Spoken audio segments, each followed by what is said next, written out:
Hey folks. Now, if you want to make great sound recordings, you need specialized equipment.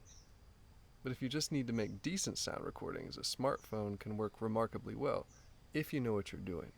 In this class, if you don't have access to better equipment, a smartphone, tablet, or similar device will be sufficient. But we need to make sure you're maximizing its potential. So here's some quick tips on how to get the most out of your device. First, don't use the app that's already in your phone to record sound. Chances are this standard recording app saves recordings as MP3 files. While they sound fine for quick playback, the MP3 conversion process discards lots of sonic information. You'll get far better recordings with an app that saves WAV or WAV files, which are uncompressed and capture the full sonic range. There are many free apps out there that will allow you to record uncompressed files, such as the Rode Rec on iOS or the Rec Forge 2 for Android. These things are always changing, so make sure you check with me if you're having trouble finding an appropriate application, and we'll find one that works for your device at the time that we're working this out. Now, the most dedicated recording apps, they allow you to configure some standard settings. So here's what you want to aim for. File type WAV, W-A-V, recording quality high, because we want it to be high quality, and then channels mono. Your phone's onboard mic most likely record in true stereo, so let's just keep it simple. Some higher level concerns. Levels. If you have manual control of recording levels, use them. Turn automatic gain control off. That just is another level of change that can distort the sound. And make some practice recordings of the sound that you wish to document. Find a level setting that will allow you to keep the peaks between -6 and -12 dB. Don't worry about what that is, really, it's complicated, but just keep it in that comfortable range so it's not up to the red or clip zone where things are going to start to distort and sound really, really bad. So another thing you might think about is a microphone. Like I'm using an external microphone here, but most small and compact mics that just clip into your headphone jack aren't going to give you a lot more than your onboard mic already does.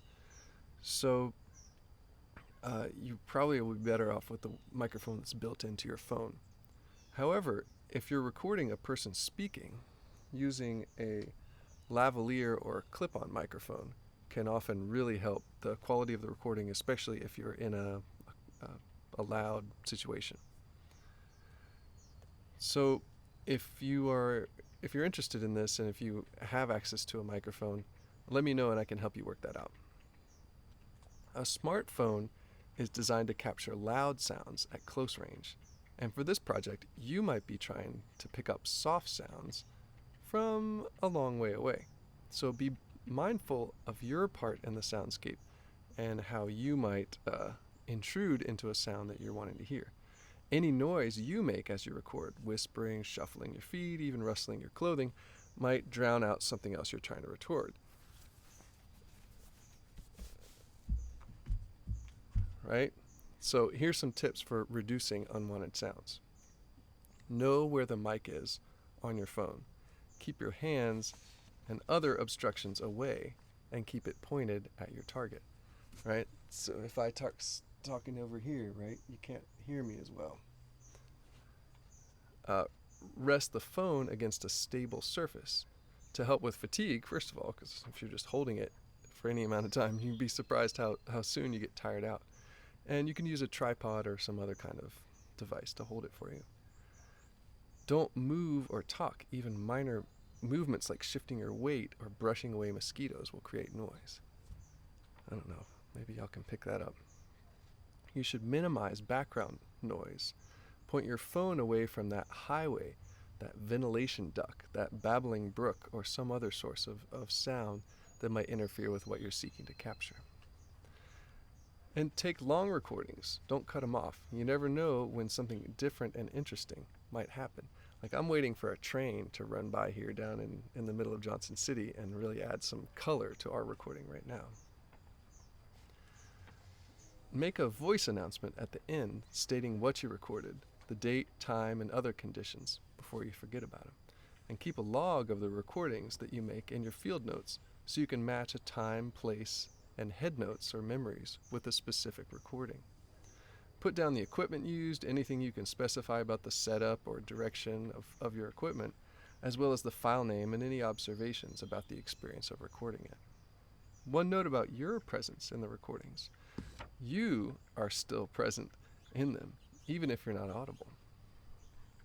Your decisions in making the recordings are traces of your shaping influence on this media. So taking another step, think about it. Some soundscape recordings will necessarily involve the sounds that you're making.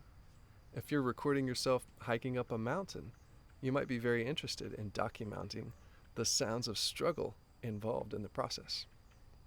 So as you look through the sound posts on our class website, you'll notice that some students have taken care to include themselves in the soundscapes and discuss their role. Your particular approach might be is going to have to be tailored to the sounds, situations, and ideas of your project. And if you have questions about these issues, bring them to me and to the class. I'm sure many of you will be thinking about this, and it's something we'll be working on together. Now, so we've persuaded you to record in WAV. Remember that you need to keep free space on your phone. This is a very basic but often forgotten about thing. WAV files are much larger than MP3 files because they preserve all that great sonic information, right?